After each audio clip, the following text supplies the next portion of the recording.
Alrighty, y'all. The first domino to fall from the buyout market has happened. Spencer Dinwiddie's heading to LA, something I wasn't really expecting. I really thought he was going to go back to Dallas. He had a lot of success in Dallas playing with guys like Luka and Brunson before, replaced Brunson with Kyrie. And I thought there was going to be a lot of success. He was at that Dallas game too, but apparently he was also at the Lakers game sitting with Rob Pelinka. So yeah, I guess I should have known that that was the thing because, yeah, no, he was definitely going to the Lakers if he was doing that. Currently, the Lakers sit at 9, which means they're in the play-in right now. They'd have to beat the Jazz and like Mavericks, Pelicans. It's a tough road ahead for them, but obviously they have LeBron James and they're like, okay, got to stay in contention somehow. They didn't make any moves at the deadline, which honestly, I really don't think that they had to. I know a lot of teams are criticizing them because they haven't been good this year. I truly think the problem is more like it has to be the coaching rather than the roster. You look at this roster, like there's a lot of good stuff going on here. Like the D'Angelo Russell and Gabe Vincent, we're going to talk about them specifically in this video, but like Austin Reeves, like Dylan Windler's not like a bad player. Like Cam Reddish does some things. Jared Vanderbilt has his limitations, but still a good NBA player. Hachimura, I think, should be a much better player. Christian Wood's a 20-point per game scorer sometimes in the NBA. You have LeBron James, you have Anthony Davis, and other bigs that you can throw out there. Like this team should be higher in these rankings. But anyway, let's talk about Spencer Dinwiddie and where he kind of fits into this whole equation. So the point guard play has been a big point of contention for the Lakers this year. Like D'Angelo Russell was inconsistent at points of this year, and Gabe Vincent has honestly just flat out struggled. I mean, in the limited games that he played this year in the 5, so very small sample size, take it as you will. You got the 5.4 points per game on terrible splits, right? It didn't go well in the short bit of time he was there. I don't know exactly when Gabe Vincent gets back. Where is it? 6 to 8 weeks. So that was the 25th. So Gabe Vincent should be coming back relatively soon.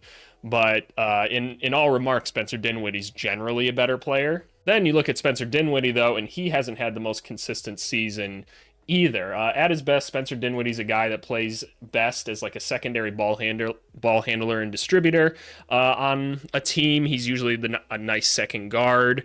And he hasn't really been able to find that footing with the Nets this year. It seems like it got kind of toxic in the locker room at points. I've got a couple connections in Brooklyn, and they less or more kind of confirmed that at points.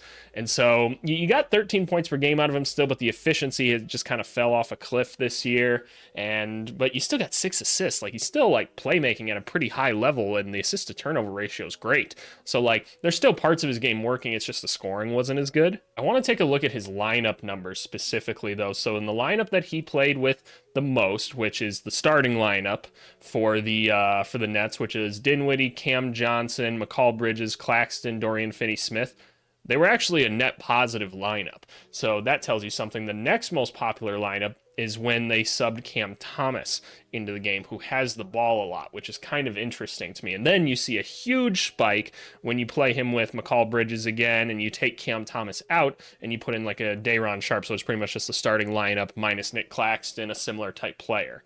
So kind of interesting that him being the primary ball handler is where he found the most success so far this year. Now let's talk about D'Angelo Russell. So he's not going to replace D'Angelo Russell as of recently. Like D'Angelo Russell's been playing his mind out, especially on pull-up threes. If you could let him do pull-up threes in the 3-point contest, he might just win that thing, man, because he's been on one recently. Like look at this, 28, 16, 16, 9-point game there. Who cares? 23, 28, 29, 27, 34. You guys get the point. Like he's been hot recently. Like he's been cooking, and the 3-point shot has fallen right now. So, and on just a 30-point game just last night. So D'Angelo Russell's cooking right now, right? So that's awesome. That's working. I think the big reason that's been working, because I've been watching some of the Lakers games, is they've been actually letting him be the primary ball handler, which I've been saying this for the longest time. Like D'Angelo Russell's a good basketball player, and he's a really smart basketball player. He doesn't work well when he doesn't have the basketball, but he is a maestro in pick and roll situations. I've seen times where now LeBron is setting screens for him and stuff, and he's out there making plays in Spain pick and roll or something, finding a Christian Wood popping or something. If Anthony Davis is the pick and roll guy, he's hitting him for lobs, or he's finding guys kicking out to Austin Reeves or something, or a cutting LeBron. Like when he gets to be the operator of things, he makes everybody's life a lot easier. And honestly, that's what they should do. Like LeBron doesn't need to be the primary ball handler at all times. And honestly, Austin Reeves should probably be the guy that's the second one on the team. Let Bron just kind of be an off-ball player. He's smart enough to do that. Like I think you let these younger guys kind of take the reins a little bit more because they're more adept to playing with the basketball when LeBron can do other things. So I think that's why you've seen a little more sustained success out of Russell recently. We can look at D'Angelo Russell's lineup data too. And so you look at this kind of starting lineup, it's been a net negative this year. Where it starts to become a little more positive, though not nearly as much of a sample size, is the D'Lo, LeBron, Max Christie ones. That doesn't tell you a whole bunch, aside from the fact that maybe because Austin Reeves isn't in and there isn't another primary ball handler, that maybe that's why it's worked better for him, because he's gotten to just run the show with that. So what that's telling me right now is Dinwiddie and Russell probably shouldn't play together, right? We've seen the correlation that both guys are primary ball handlers and they should probably play opposite of each other, right? Kind of like what the Mavericks are probably going to do with Derek Lively and Daniel Gafford, who they just acquired. They'll just always have a center in that can kind of play that role. Now, like I said, historically, Dinwiddie, that hasn't been the case for him. So maybe they find a way to make that happen, but D'Lo's always been best when he's the one with the basketball. By the way, a little tangent on that Mavericks thing. If Dwight Powell still finds a way to get minutes on that Mavericks team, I don't know. I don't know what they're trying to do then, but that's neither here nor there. So what does a potential lineup look like? Like, you still have your D'Lo, you still have, and let me just go to their roster. Like, you're still going to go D'Lo, hopefully Austin Reeves or something, right? Probably at the 3, probably Prince, then Bron Davis.